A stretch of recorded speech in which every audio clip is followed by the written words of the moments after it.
Before I get started, I want to wish everyone a very happy new year and hope that your 2015 is off to a great start. And in this video, I want to show you a little project that I've been messing around with over the holidays. It's called OpenDroneMap. I mentioned it in a previous video, but wanted to give you guys an overview of just really how awesome this open source toolkit is for processing aerial imagery.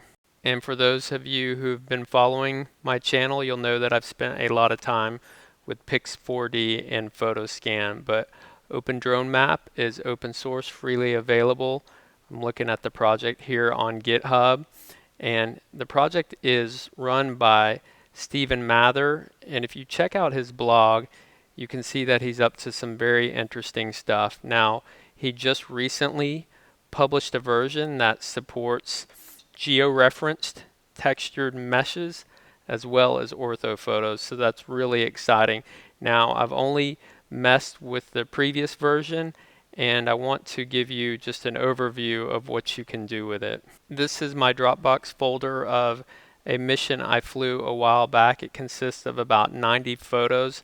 They're all geo-referenced. I took this with my hexacopter, and I've run this through PhotoScan as well as Pix4D. We'll take a look here at the PhotoScan output, and then I'll show you just a high-level overview of OpenDroneMap and the type of results it produces. A link to this Dropbox folder will be in the description below, so you guys can definitely check this out. This is the PhotoScan output. We'll take a look at it here in my Mac preview, and you can see just very good results, high resolution.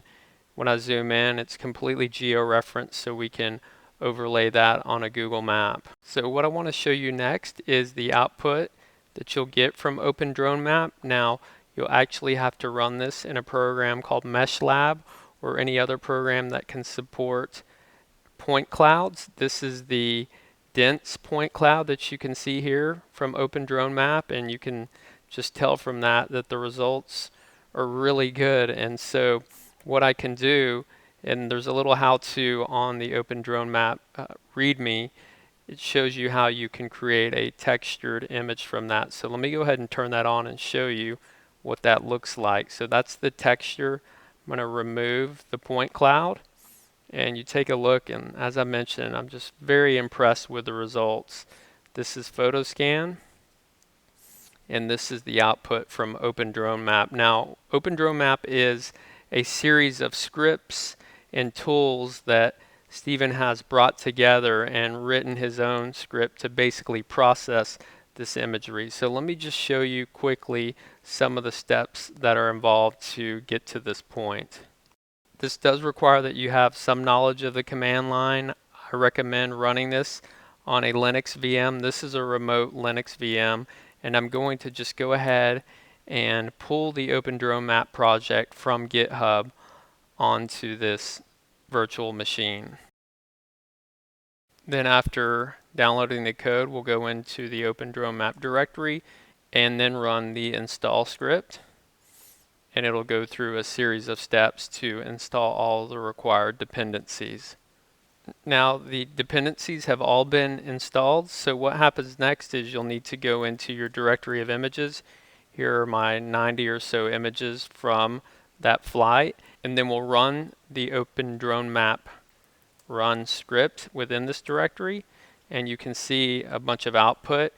And I've captured the output just so we don't have to wait on this process. It took about 7 hours to do this imagery. Now, one cool thing about OpenDroneMap is you can see that it detects the focal length in the CCD. And if we take a look at the project, you can see there are actually definitions here. Now, it reads the meta information from your images, and in the case of the PowerShot SX260, which is what I flew with, you can see the dimensions here, which match up here. So it does that dynamically.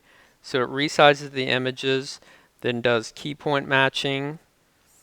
Then after it does key point matching, then it runs it through Bundler, CMVS, and then PMVS. Now these are all tools that I've studied and learned about. So it finished after 7 hours. And once OpenDroneMap is done processing, you'll end up with a couple of folders.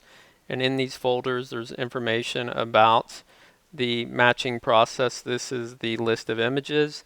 And then you'll also have your point cloud file that you can load into MeshLab or any program that supports that format. And as I mentioned earlier, on the OpenDroneMap GitHub page, there's a step-by-step process of how you load this information into MeshLab and ultimately get your point cloud as well as your textured image. Just really excited about this project. Definitely check it out. I'm going to be experimenting with the branch of code that has the orthophoto capability, and will definitely keep you guys updated as well as share my results.